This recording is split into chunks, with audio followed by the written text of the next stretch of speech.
Hi guys, and welcome back to Dark File.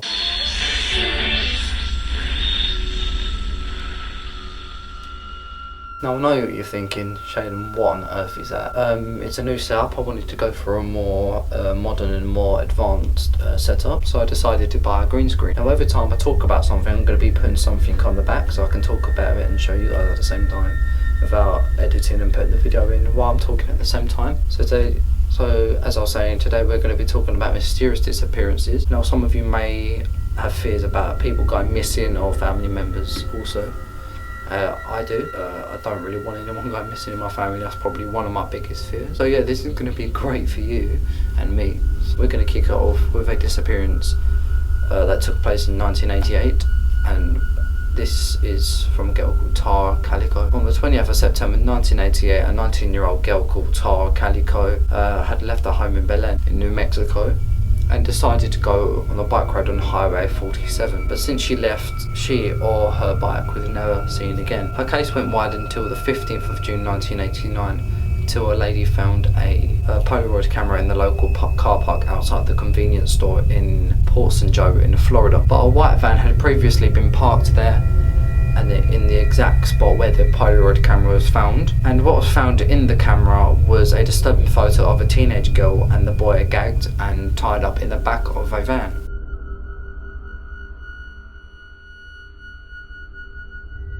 People started to believe that the girl was featured in the photo was actually Tara, and the boy was called Michael Henley, which was a 9-year-old boy that went missing in New Mexico on a camping trip. But however, later on, Michael's remains were found in the area where he originally went missing. Well, there were two other photos that featured inside the camera, which featured the gagged girl who resembled Tara, surfaced over the next few months, but her case has not yet been released to the public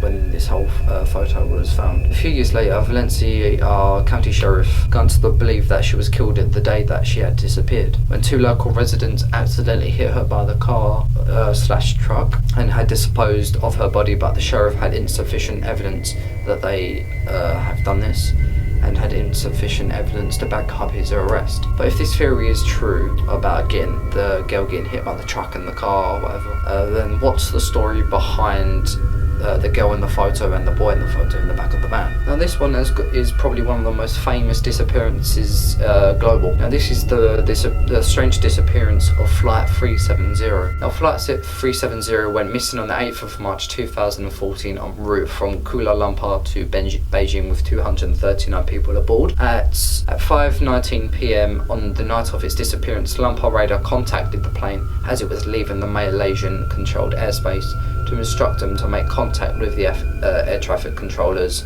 in Vietnam. Lumpur radar said, "Malaysia 370, contact Ho Chi Minh, good night," which I believe that this was the pilot's last words, and that the last thing ever heard from Flight 370 since it went missing. And theories begun saying that it was hijacked by terrorists or that it was shot down by military equipment. And that is one of my theories, that I believe that it was shot down by military equipment. And this theory is probably true, but the military doesn't really want to reveal this, and the government also doesn't want to reveal this to start riots and stuff. And this disappearance is really confusing. It really confuses me, but I got most of the information out of it for you guys. Now this is the mysterious disappearance of a man called D.B. Cooper. A man called himself D.B. Cooper, and he hijacked a Northwest Airlines flight 305 containing 36 passengers. He had possession of a briefcase which he claimed to have a bomb in it to keep the crowd under control, so they don't really try and do anything, try and take over his position. He said in his own words, "We will ask you to stay there until we get coordinated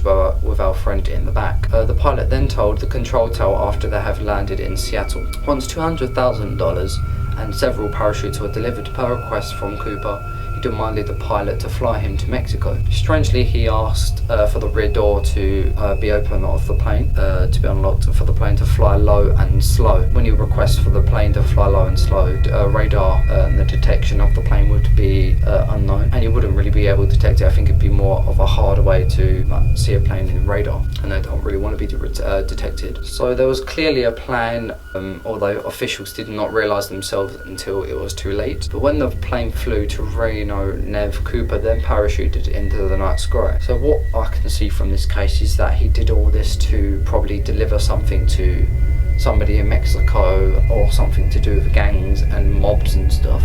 That's why he had wanted to deliver $200,000 or parachutes, and he dived into the night sky. That's why he requested for the back doors of the airline to be open. This is a very strange disappearance in my opinion. Now I don't have much information on this one, but this is probably this is a very famous disappearance, and some of you may be familiar with this. This is the mysterious disappearance of Emily Earhart. Now, Emily Earhart was an American aviator, and she had set many flying records in the past and pioneered the cause of women aviation. She became the first woman to fly alone across the Atlantic Ocean and to fly solo from Hawaii to the mainland. It began to go downhill when she had a flight around the world in July of 1937, and mysteriously her plane had disappeared somewhere over the Pacific Ocean. No wreckage of the plane was discovered and had been declared lost at sea by the news and people who are into this case. And what I think about this case is, since the last one we talked about was Flight 370, is the both airlines, and they have both disappeared out of nowhere. So one of them either might have got abducted by aliens or something like that, or they have just gone underwater far in the ocean, so nothing can be found or detected. Now we're going to finish on this episode with something all of you must have been familiar with. If you haven't, I'm here to talk to you about it. Now this is probably one of the most biggest case, and this case has gone global, and this is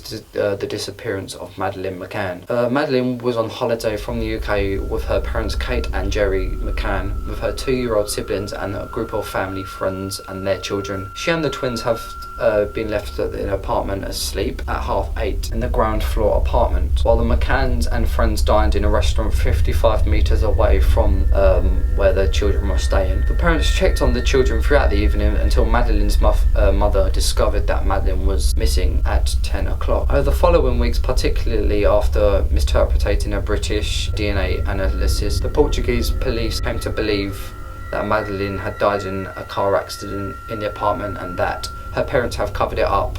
The McCanns were given status in September 2007. Attorney General archived the case in July 2008 for lack of evidence. Many theories have come up saying that her parents had something to do with the disappearance of Madeleine, and that they know so much about it they just don't want to tell us. And I'm going to tell you the theories that I think that happened to make it so she cannot be found. And these are my theories, these are not facts. So the theories have said that she has been put in sex trafficking, and that her parents have been selling the theory. The parents have drugged her, and that there was a Portuguese predator, that she has been taken to a childless couple, and there has been so many theories about this case, and one of these theories are bound to be true. And there are so many theories out there that I haven't really said. There are some, but I've just taken some out from what I think happened to the girl and what are a possibility, basically. If you want any more videos like this, please just tell me in the comments section below, or go on my social media. If you want a part 2 to this, do the same. And if you want any more videos related to this type of subject, please do tell me also. So this has been Dark Files, and I hope you enjoyed the video, and I'm out.